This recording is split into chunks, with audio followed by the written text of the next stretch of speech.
ꯅꯣꯏ ꯍꯌꯦꯡ ꯁꯦꯝꯕ ꯍꯩꯇ꯭ꯔꯁꯨ ꯁꯤ ꯚꯤꯗꯤꯑꯣꯁꯤ ꯌꯦꯡꯉꯒ ꯁꯦꯝꯖꯗꯣꯏꯅꯦ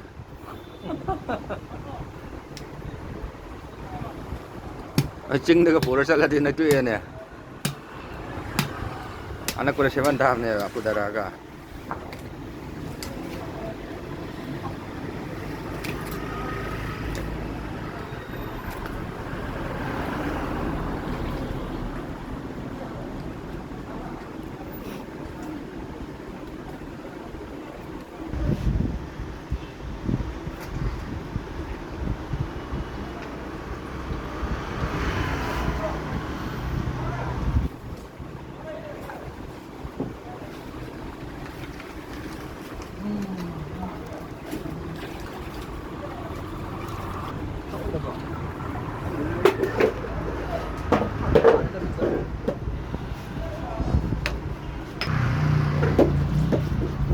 ꯑꯗꯨꯝ ꯈꯪꯗꯦ ꯍꯥꯞꯄꯁꯨ ꯃꯥ ꯂꯥꯛꯑꯒ ꯆꯥꯅꯕ ꯆꯥꯔꯒ ꯀꯩꯅꯣ ꯊꯥꯗꯣ ꯂꯥꯛꯈꯤꯗꯦ ꯍꯥꯏꯒꯅꯦꯕ ꯉꯝꯗꯕꯗꯣ ꯑꯩ ꯆꯥꯄꯣꯠ ꯄꯣꯠ ꯆꯩ ꯂꯩꯕꯗꯁꯨ ꯀꯨꯏꯕꯗꯅ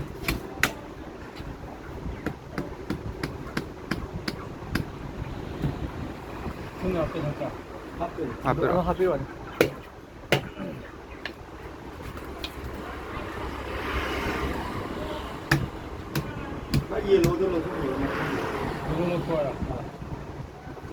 ꯃꯤꯗꯤ ꯁꯤ ꯃꯊꯨꯟ ꯌꯦꯜꯂꯣꯁꯤꯅ ꯌꯥꯝ ꯍꯥꯎꯋꯦ ꯆꯥꯔꯤꯁꯦ ꯃꯊꯨꯟ ꯆꯥꯕ ꯁꯤ ꯆꯥꯅꯩꯅꯤ ꯀꯔꯤꯕꯨ ꯐꯗꯣꯏꯅꯣꯗ ꯐꯪꯕꯩꯗꯤ ꯐꯕ ꯑꯝꯇ ꯂꯩꯇꯦ ꯉꯥꯅꯨꯁꯤ ꯐꯄꯣꯟꯇꯦꯕ ꯃꯅꯥ ꯃꯁꯤꯡꯗꯤ ꯐꯕ ꯀꯩꯝ ꯂꯩꯇꯦ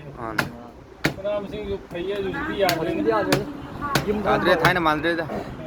ꯑꯗꯨꯅ ꯂꯥꯏꯅꯥ ꯖꯥꯠ ꯖꯥꯠ ꯂꯥꯛꯏꯅꯤ ꯑꯗꯨꯅ ꯁꯨꯝ ꯆꯍꯤꯒ ꯇꯤꯟꯖꯜꯂꯛꯏꯁꯦ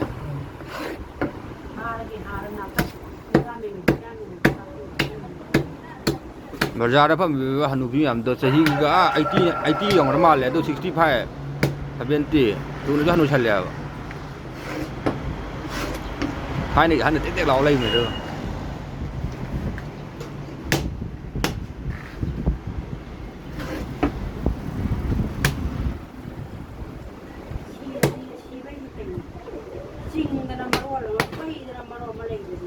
ꯑꯗꯨꯅꯤꯅꯦ ꯋꯥꯔꯤꯁꯦ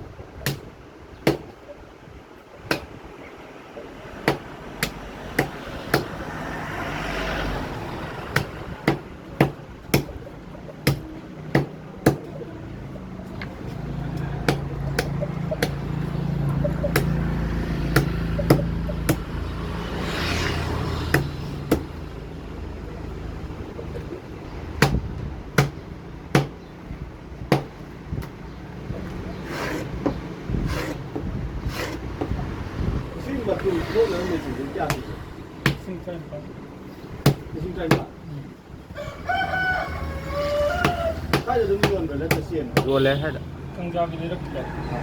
ꯅꯒꯥꯝꯄꯥꯟꯒꯤꯗ ꯁꯤꯗꯒꯤ ꯈꯔ ꯄꯤꯛꯀꯞꯁꯨ ꯂꯩꯗꯥꯏꯅꯦ ꯂꯩ ꯑꯗꯨ ꯁꯤꯗ ꯌꯥꯝ ꯆꯥꯎꯕꯁꯨ ꯂꯩ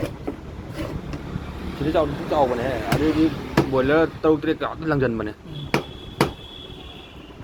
ꯁꯤꯁꯤꯅ ꯀꯩꯅꯣ ꯑꯣꯏꯗꯣꯏꯔꯥ ꯃꯦꯗꯤꯌꯝ ꯂꯩꯕ꯭ꯔꯥ ꯁꯤꯁꯦ ꯋꯦꯠ ꯃꯥꯏ ꯋꯦꯠ ꯌꯦꯟ ꯃꯁꯤꯡ ꯂꯩꯌꯦꯕ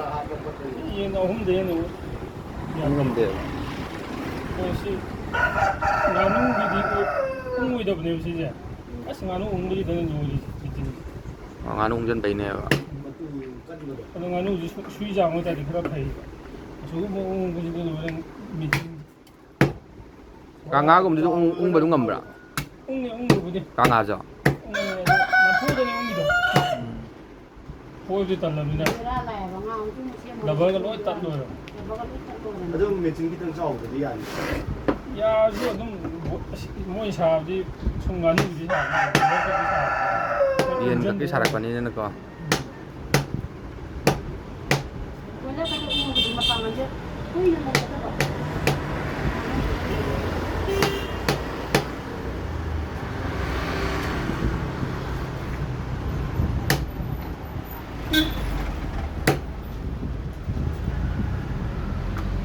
ꯁꯦꯝꯕꯤꯔꯝꯃꯣ ꯍꯣꯔꯦꯟ ꯉꯥꯏ ꯂꯣꯏꯔꯀꯥꯟꯗ ꯐꯣꯟ ꯇꯧꯕꯤꯔꯒ ꯍꯥꯏꯔꯗꯤ ꯈꯨꯠꯅ ꯈꯣꯛ ꯌꯥꯔꯦꯅꯦ ꯎꯪꯗꯕꯤꯗ मेचिन फरेबा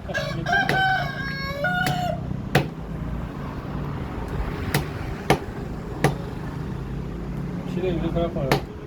아, 뭐 코딩 또 마담 좀 망해다 또 먹으러 보다 코트지 띵봉은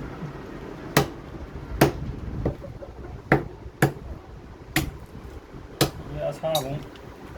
사를 놓고 풀어주는 거 그때 안 추워.